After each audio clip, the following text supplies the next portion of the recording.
सोचिए जरा, एक पिता के लिए सबसे बुरा ख्वाब, सबसे भयानक सपना क्या हो सकता है? शायद यही कि उसका बेटा अब इस दुनिया में नहीं है और उसे बताया जाए कि उसने खुद अपनी जान ले ली। लेकिन एक पिता का दिल वो सच जानता है। वो जानता है कि यह कहानी इतनी सीधी नहीं है। तो चलिए आज इसी दर्दनाक सच की तह तक चलते हैं। ये कहानी है कालेब नाम के एक शख्स की। एक ऐसा बाप जिसके लिए उसका बेटा बैरन ही मतलब सब कुछ था, उसकी पूरी दुनिया। पर फिर आती है एक फोन कॉल और बस एक झटके में उसकी वो पूरी दुनिया तबाह हो जाती है। बैरन की लाश मिलती है रेलवे ट्रैक पर। पुलिस के लिए तो मामला बिल्कुल सीधा साधा है। एक और दुखद सुसाइड केस क्लोज्ड, फाइल बंद। बस यही है ऑफिशियल स्टोरी। लेकिन कालब का दिल मानने को तैयार ही नहीं था। उसका बैरन जो जिंदगी से इतना प्यार करता था वो ऐसा कर ही नहीं सकता, बिल्कुल नहीं। और बस यही से शुरू होती है एक पिता की वो जिद जो एक ही सवाल के इर्द गिर्द घूमती है कि अगर ये सुसाइड नहीं तो फिर क्या था। तो ये सिर्फ एक पिता के दुख की कहानी नहीं है। नहीं, ये एक ऐसे भयानक सच की खोज है, एक ऐसी तलाश है जो कालिब को उन अंधेरी गलियों में ले जाने वाली है जहां से शायद कोई वापसी ही नहीं। तो कहानी का पहला हिस्सा यहीं से शुरू होता है। एक बाप का वो सबसे बुरा सपना जो अब हकीकत बन चुका है। और यहीं पर दो अलग अलग सच आकर टकराते हैं। एक तरफ है पुलिस की रिपोर्ट, कानून की किताब जो साफ साफ कहती है सुसाइड, और दूसरी तरफ है एक बाप का दिल, उसका अटूट विश्वास जो चीख चीख कर कह रहा है यह मर्डर है। तो इस पूरी उलझी हुई गुत्थी में कुछ किरदार हैं जिन्हें जानना जरूरी है। सबसे पहले केलब, वो पिता जो सच के लिए लड़ रहा है। फिर है बैरन, उसका बेटा जिसकी मौत ही ये पूरी पहेली है। फिर आता है ईथन, वो लड़का जो आखिरी बार बैरन के साथ देखा गया था और हमारा मेन सस्पेक्ट। फिर है लायल, ईथन का रसूख वाला पॉलिटिशियन बाप। और आखिर में बेंजी, जो केलब का अपना सगा चाचा है। तो अब शुरू होती है केलब की अपनी पर्सनल इन्वेस्टिगेशन। भाई, जब सिस्टम फेल हो जाता है तो एक बाप को खुद ही सच की तलाश में निकलना पड़ता है। कालेब का शक तब और भी पक्का हो जाता है जब उसके हाथ कुछ सुराग लगते हैं। पहला, पुलिस स्टेशन में ईथन का वो अजीब बर्ताव, वो उसे देखकर चिढ़ा रहा था। दूसरा, ईथन के पॉलिटिशियन बाप का पुलिस पर दबाव बनाना ताकि केस को जल्दी से सुसाइड बताकर खत्म कर दिया जाए। और तीसरा, जो सबसे डरावना था, एक दूसरे बच्चे फिलिप की बनाई एक ड्राइंग जिसमें ईथन को शैतान के सींगों के साथ बैरन की लाश पर खड़ा दिखाया गया था। और फिर ईथन वो जहरीले बोल बोलता है जो कालेब के दिल में किसी खंजर की तरह चुभ जाते हैं।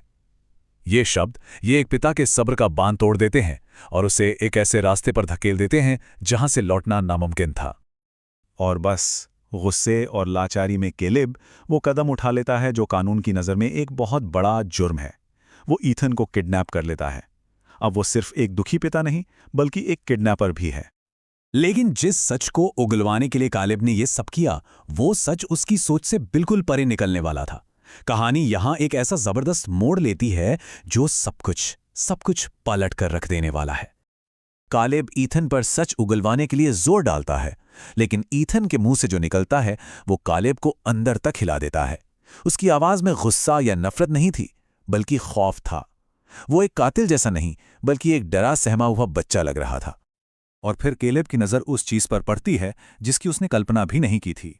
ईथन का शरीर चोटों और जख्मों के गहरे निशानों से भरा पड़ा था। तब केलेब को यह एहसास होता है कि उसका जो मुख्य संदिग्ध है वो असल में खुद एक शिकार है, एक ऐसे भयानक अब्यूज का शिकार जिसे वो शायद रोज झेलता है। कालेब को लगता है कि वो सच के करीब पहुंच रहा है, पर उसे अंदाजा भी नहीं था कि ये पहेली ये तो और भी गहरी और खतरनाक होने वाली है। मामला अब सिर्फ एक लड़के की मौत का नहीं रह गया था, ये धोखे और साजिश का एक बहुत ही घिनौना जाल था। और तभी केलेब और ईथन पर एक जानलेवा हमला होता है, और इसी हमले के साथ सामने आता है सबसे बड़ा धोखा। हमलावर लायल के आदमी नहीं थे, बल्कि उन्हें भेजा था केलेब के अपने सगे चाचा बेंजी ने। जी हां, एक डील हुई थी, बड़े बड़े सरकारी कॉन्ट्रैक्ट्स के बदले दो लोगों की जान, एक केलेब की और दूसरी ईथन की। धोखे और झूठ के इस पूरे जाल में अब वो आखिरी सच सामने आने वाला था, बैरन की मौत का असली सच। और ये वो सच था जो कालेब की रूह को कंपा देने वाला था। बेंजी कैलेब के सामने एक सीक्रेट पुलिस रिकॉर्डिंग चलाता है। टेप में एक बच्चे की आवाज़ है, उस रात का चश्मदीद गवाह फिलिप, और वो बताता है कि उस रात असल में क्या हुआ था, कि कैसे ईथन ने ही बैरन को मारा, उसे बेहोश किया और फिर ट्रेन की पटरियों पर मरने के लिए छोड़ दिया। और वजह इतनी छोटी और घिनौनी थी कि यकीन करना मुश्किल है। सिर्फ जलन, एक बाप और बेटे के बीच के प्यार को देखकर जलन। तो सच अब सामने था, एक ऐसा सच जिसने हर रिश्ते, हर भरोसे को चकनाचूर कर दिया था।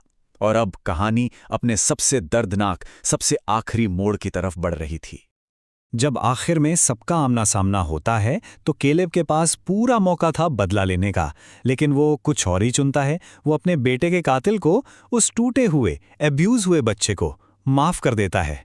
शायद यही उसकी सबसे बड़ी जीत थी और शायद सबसे बड़ी हार भी। इसके बाद कालिब को पुलिस कस्टडी में ले लिया जाता है, लेकिन गाड़ी का सफर बीच रास्ते में ही थम जाता है।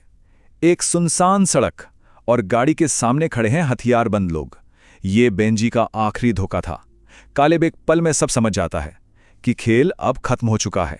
वो बस अपनी आंखें बंद कर लेता है और अपनी किस्मत को कबूल कर लेता है।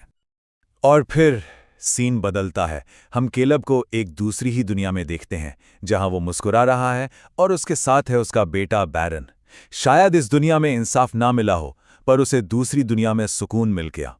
ये कहानी आखिर में एक सवाल छोड़ जाती है कि जब किसी से उसका सब कुछ छीन लिया जाए तो क्या माफ कर देना ही असली आज़ादी है?